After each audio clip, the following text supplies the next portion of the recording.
Thanks for joining me for this edition of the Author's Corner, brought to you by KNEO 91.7 FM The Word. I'm Roberta Foster, and today I welcome Kristen Jensen to Author's Corner. She has written the book Good Pictures, Bad Pictures, Guide for Girls, How I Stay Safe, Smart, and Confident, and it's illustrated by Alicia Pace, and it's published by Defend Young Minds, and she'll tell you more about how to find this book and the others that she's written toward the end of our program.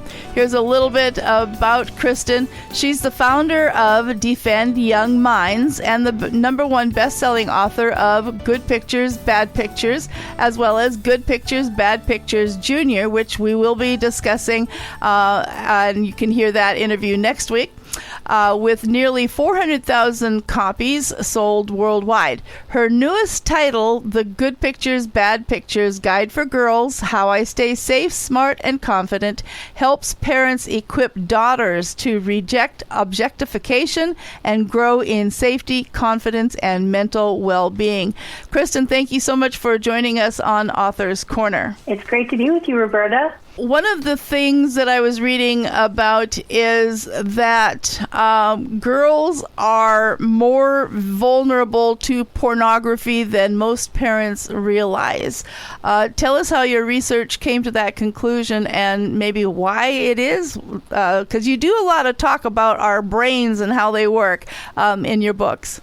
Yes, girls are or can be more vulnerable because we have this myth that somehow they're born with this complete immunity to pornography. And that is simply not true. It's a cultural myth. And the problem is, because we're not protecting them, we're not taking any actions to talk with them or give them safer phones or keep them from certain, access to certain apps, we are letting them be vulnerable. And, I first talked with a therapist about this years ago, and he said the same thing. He said, I see parents of boys worried about this, but then, they're girls. They give them smartphones at young ages. They have no, worries about them. But today, a recent Barna study reported that 44% of American women say that they do look at pornography on a regular basis or read it, right? The same difference.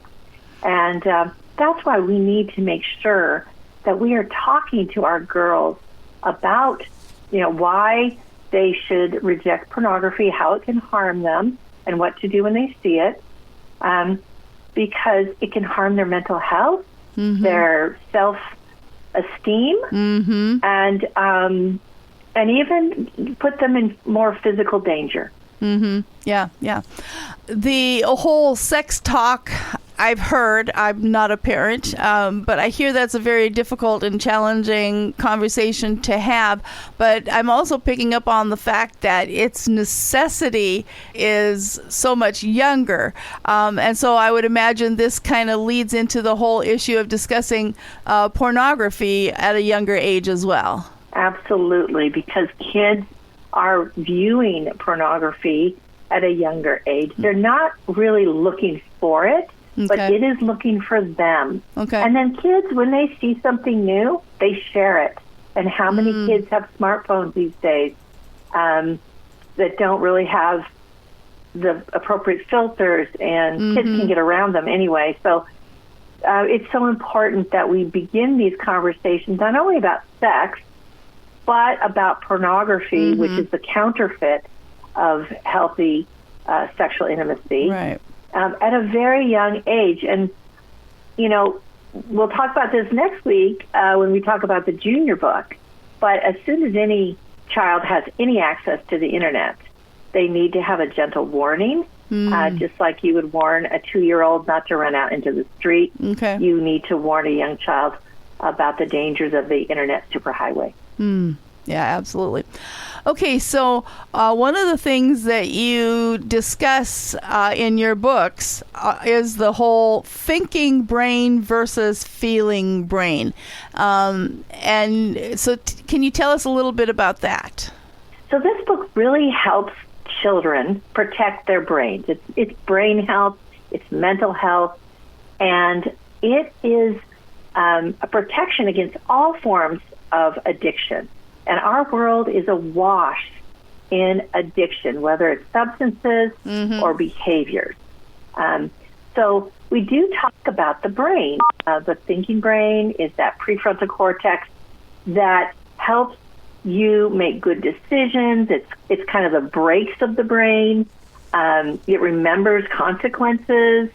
And that is a part of the brain that is still growing and developing in a young child and probably won't be mature until, we're 25 years old. But the other part of the brain, the feeling brain, is that kind of automatic, very primitive part of the brain that, is all, wrapped up in keeping us, wrapped up in our survival, right? It pushes us to drink and eat and keep our bodies the right temperature and run when we see something scary and all those things. Well, pornography can hijack that part of the brain. And when that part of the brain gets interested and there's no brakes, then you can develop an addiction. And it's the same mechanisms that is in a substance addiction. It involves dopamine, it involves the neuroreceptors, and we do a little bit of talk about that, but we, in an easy to explain way, we talk about what the feeling brain is, we talk about the thinking brain, we talk about how they work together, and how we always need to keep the thinking brain in charge of our decisions, because the feeling brain doesn't always make the best decisions. My feeling brain, when it sees a plate of chocolate chip cookies, it wants to eat the whole plate, right? Right. But my thinking brain says, there's at least 300 calories in each one of those cookies, and, maybe I should only have one or two. We need to do the same thing for, pornography. There's really no good amount of pornography for a child, and we need to teach them to reject it as soon as possible. Amen. Well, today I am talking with Kristen Jensen regarding her book, Good Pictures, Bad Pictures, Guide for Girls.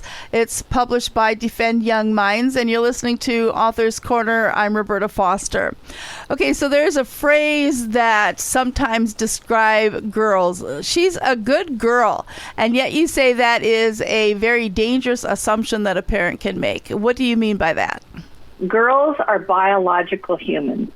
She may be very interested in, especially girls get into this through stories and relationships. And there's so much pornography today in literature. There's so much pornography in young adult fiction. There's so much pornography, just very explicit descriptions that put pictures in her mind. Right. There are fan fiction sites that can be very pornographic and really horrific that some girls are very interested in. So girls are not immune, and like I said, it's a cultural myth that the good girls are not interested in sex. Maybe people would like to think that way, that they're not interested in sex until the moment they get married. But that's absolutely just not true. When I was a teenager, I could feel those feelings. So I just, we have to be honest and know that our girls are vulnerable to this. Doesn't make them a bad girl. It makes them a human girl if they're interested in learning about their bodies, the feelings that they start to kind of awaken in their bodies. Those are all positive, healthy things. And it's learning to control them. And the problem is pornography, takes that and not only makes it toxic, but just increases it so that it's difficult to control. And I feel like that's one reason why so many parents ask me to write this book for girls, because they could see their daughters needed a shame-free way to discuss this topic So we're not talking to them and say, well, you're kind of a bad girl, so you might get in trouble with this, so we're going to talk about it. No, all girls deserve to be warned and to be told not only a simple definition, age-appropriate definition of pornography or bad pictures, but why they are harmful to them, we talk a lot about objectification in the book, and why they are harmful to their own self-esteem, and their mental health, and then also what to do when they see it and what to do when they remember it. So it's so important that we take the shame out of it and realize that porn is the enemy. Our children are not the enemy, but our children are vulnerable, both boys and girls. It's not a boy problem, it's a human problem. Right. Well, in your book, you teach about a can-do plan. Tell us what that is. Yeah, the can-do plan is basically like the fire drill. You know, we have lots of dangers out there, and so we provide all kinds of drills. Helps a child. It's a 5-step plan, but basically the first 3 steps are what you do when you are exposed. So close your eyes, right, is the first step. Because the longer that you look, the more you're going to remember it. Yeah. The more it gets kind of burned into your memory. And then, you know, always tell a trusted adult. Name it when you see it. So these 3 steps, and we go into more details in the book of exactly how to teach a child to do these, and how to practice them. That is what you do when you are exposed initially. But then when those memories come back, the D and the O, those steps help a child actually practice a cognitive strategy that helps them minimize that upsetting or shocking image. And this can be used actually for anything that's upsetting that you see. But it's very, very, it's very well tested. I've used it myself. And it's very helpful for kids to know we're in such an image-based world, right, to know how to minimize those memories in their minds. So that's the can-do plan, and it's so important for kids to have this strategy. It's a tool, and it empowers them, and it works. So your book is designed, as you said, a shame-free zone, but it's also really cool in that you have almost a story going on, and then at the end of that particular chapter, you have a Let's Talk section. And so what was your intention in putting this together in your book this way? Stories, as you know, stories stick, right? Stories stick. And so I wanted this to be a natural kind of story, really showing how a mother and a father could begin this conversation proactively with their daughter, with their son, right, with their child. And so I wanted it to be a story because I wanted to model how that could be done, because so many people, they just cannot imagine how you even begin talking about pornography with a younger child. Sure. So we start with mother. In this book, in the girl's book, the girl has an art project and she's out taking photographs, you know, out by the river, taking photographs of the birds and the ducks and the squirrels and the dogs and the flowers. And her mother's going with her on this walk. And then her mother says, you know, they sit down and it's like, you know, these are good pictures. They're beautiful pictures. And they're going to make a great, you know, album for your project. But did you know there are also bad pictures, that are bad for you? And then she begins that conversation, that simple age-appropriate definition. And then she goes into how the second chapter is objectification. She talks about that. I know some people have said, that's a big word, you know, but you know what? Kids are smarter than we think. There you go. And as this mother kind of works through talking about what it means to objectify other people, what it means to objectify yourself, and the damage that it does to your mental health and to your self-esteem when you do that. and why it's so wrong, and how pornography teaches people to inhumanely objectify others in degrading ways. So we don't have any bad pictures, and good pictures, bad pictures, but then she goes into talking about addiction, the thinking brain, the feeling brain, similar to the original book, but with all kinds of girl-friendly analogies and stories. Okay. And they do talk a lot about, romance stories, because those have totally been corrupted by pornography. And so, that's the way we get into it with girls, and it's a story, and it models this loving, warm, science-based, but also has some, lighthearted moments in it for the girls, for the mom and the daughter, and also then the dad comes in at the end, and they're out there in the garden, and so it's just a normal kind of family. And I had one of my beta readers tell me, she said, that mom in your book, that's the mom I want to be. Wonderful. And I thought, success. That mom is better than me. That mom is better than I ever was. But, I'm so glad.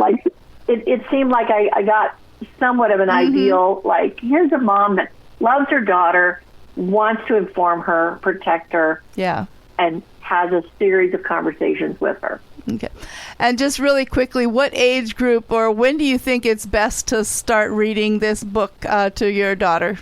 7 to 12. Okay. And really, or 8 to 12, right? It just depends on the maturity of your daughter. And like you said, each chapter has those conversation questions, those let's talk questions that really help you then talk about what they just read, and I would say reading it chapter by chapter, like one chapter a day, is probably a good idea. Okay. I would say that they still need to know this information. Right. So if you have a 12-year-old daughter and you have an 8-year-old daughter or a 10-year-old daughter, ask the 12-year-old to read it, and you might be there too, but to help you read it to the 10-year-old, because then she might feel like, oh, yeah. Well, today I'm talking with Kristen Jensen about her book, Good Pictures, Bad Pictures Guide for Girls. And Kristen, tell our listeners how they can find out more about this book and others that you've written. Sure, yeah. Well, you can go to defendyoungminds.com, and the books will be there. But you can also go to Amazon, where they've all been #1 bestsellers in their categories. And you can find them on Amazon. All righty. Well, we certainly thank you for providing these books for us and our opportunity to talk with you about this one. And as a reminder to our listeners, we will be talking with Kristen next week about the other books that she's written. So, Kristen, thank you so much for being with us today. Thank you, Roberta. And to our listeners, if you missed any part of today's interview, or it'd be a great one to share with other parents, you can now find it on your favorite podcast platform or just go through kneo.org. Thank you so much for tuning in. This is Roberta Foster on the Author's Corner. Join me again next time.